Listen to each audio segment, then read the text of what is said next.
से बाल विवाह रोकने और बाल श्रम रोकने के लिए आपके द्वारा क्या पहल की गई है? मध्य प्रदेश में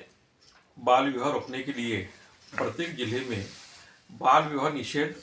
समिति बनी हुई है और इस समिति के माध्यम से जहाँ जहाँ जिले में बाल विवाह होते हैं उसके ऊपर कार्रवाई भी की जाती है और कार्रवाई करने के बाद में पुनः बाल विवाह नहीं हो इसके लिए प्रयास किया जाता है। दूसरा ये है कि अभी आप बाल श्रम को लेकर के जो विषय आया हुआ है, बाल श्रम को लेकर के भी कानून बने हुए हैं और उस कानूनों का नीचे तक यानी जिलों में ग्राउंड स्तर पर उसका क्रियान्वयन हो इसके लिए भी टास्क फोर्स बना हुआ है और वो टास्क फोर्स के माध्यम से नियमित रूप से ये अपने बाल श्रम रोकने के लिए प्रयास किए जा रहे हैं।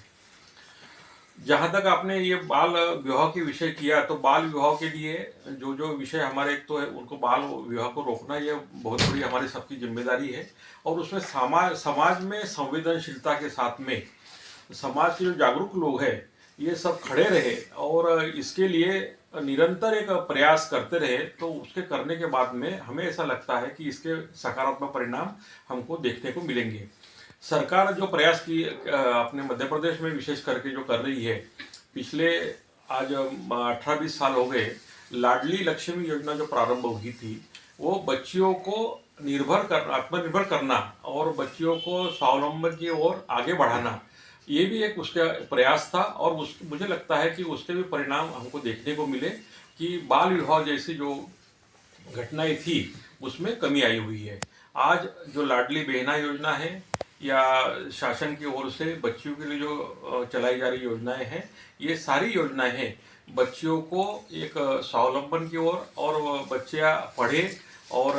आगे बढ़े इस दिशा में सरकारों के जो प्रयास है मुझे लगता है कि इन सारे प्रयासों से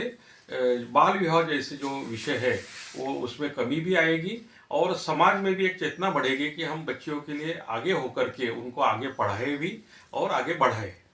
धन्यवाद।